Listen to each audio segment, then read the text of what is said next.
Here's the diagram for the lab we're about to run, and it should look awfully familiar. I've just taken hosts 2 and 3 totally out of the equation. And what I've done here after a write erase and an initialization of the switches is put hosts 1 and 4 in VLAN 14. Host 1 is connected to switch 1, host 4 to switch 2. And we have connectivity right now with everything at its default. Let me move that over just a little bit. And I ran that right before I started recording. Host 4 can ping host 1, no problem. Host 1 can ping host 4. Apparently I can't highlight, but there we go. Host 1 pings host 4, no problem at all. So we're all set there, and what we're going to do then is just disallow that VLAN on one of the switches. We'll do it on switch 2, and we'll do that. How could we do that? There are actually a couple of different ways we could do that. It's going to be switch port, trunk allowed, and the word VLAN. And we could do an accept 14 or a remove 14, because right now, what is the current list? Let's do a quick verification there too before we start a lab with show interface trunk. What is the current list of allowed VLANs? 1 through 4094. So I could do a remove 14 or an accept 14, and either one of them is going to give me the result that I want. So let's do an up arrow there. Let's do another one here. And I'm going to do accept 14. Now we're going to verify that. And you can see that VLAN 14 has been removed from the VLANs allowed on trunk section, because now that says 1 through 13 and 15 through 4094. Note though that the trunks are intact. Switches are generally going to agree on which VLANs they're allowing, because that's what you and I as network admins will do to keep that consistency, but it is not an absolute requirement. It is going to be enough though, I believe, to mess up our connectivity that we had just a moment ago. Let's try pinging host 1 to host 4. And that's never good when you start getting timeouts when you just had connectivity. Now we know why, but let's say that you just came in on the middle of this. Or it was a lab and you started it one day, you came back the next day, and it's like, oh, I don't remember why I can't ping from host 1 to host 4. An excellent real-world troubleshooting tip for you.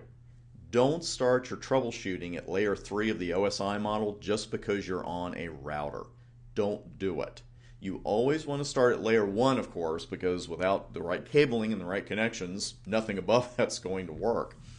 But just because you're seeing a problem with pings or anything running at layer 3, don't make the assumption that's where the issue is. Because we know the problem is actually at layer 2. But people do get tunnel vision, I've seen over the years. It's like, okay, if I'm on a router or I can't send pings, the problem has to be at layer 3. And as we're seeing, that's not necessarily so.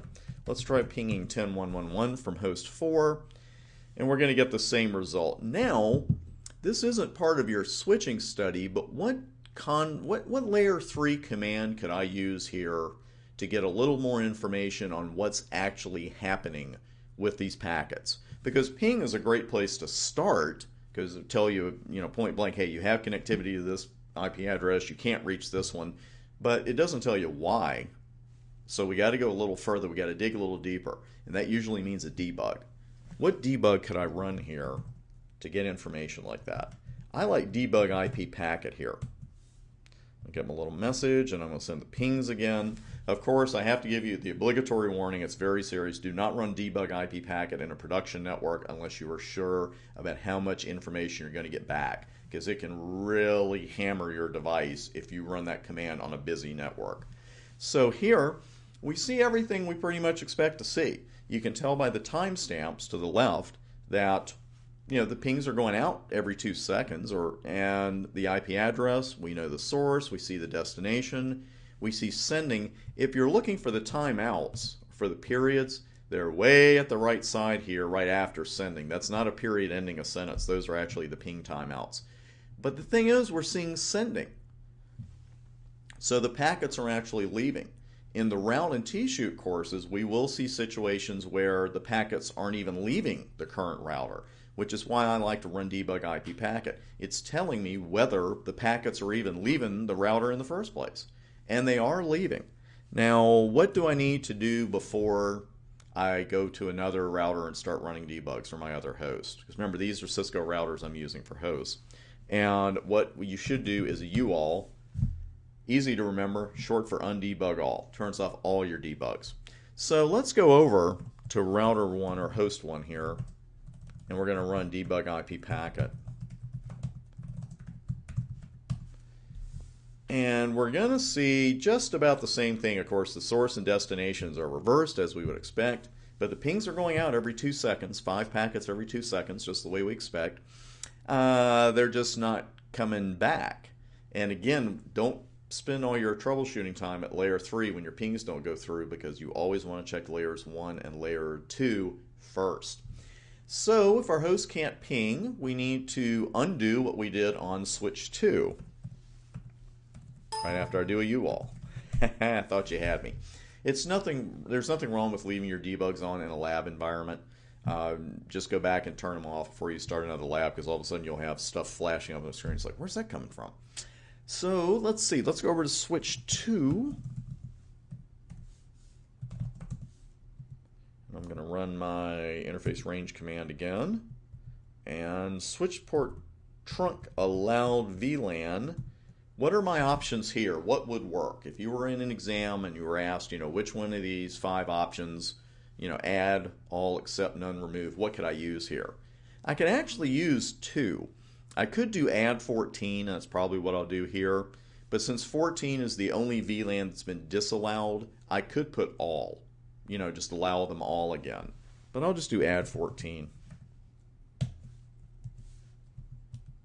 Show interface trunk. And you can see the VLAN is now allowed again, 1 through 4094. Also, under the next heading, VLANs allowed and active in management domain, we see 1 and 14 again, 1 of course being our default VLAN. So let's go over to host 4 and send a ping to 10.1.1.1. Now this may not take place immediately. If I hadn't done show interface trunk and I came straight to host 4 and I'm trying to ping host 1, then it may take a couple of ping attempts before everything is where it should be. You could see the last ping there went through of my ping attempt, and then finally I just sent another one right after that, and they're going right through now. So sometimes these things take a little bit of time to cook, so to speak, and there you go. Just as a quick reminder, let me run debug IP packet here and send the ping. And this is what we actually want to see, because here you're seeing sending and received, and that's what we want to see. Before we were just seeing sending, and that's not good. It's not enough to send, we must receive as well. That concludes this particular lab, and also our look at VLANs and trunking. The next section is related to trunking, very important information, not just for your exam, but for your production networks. It's all about the VLAN trunking protocol, and I'll see you in the next section and the next video.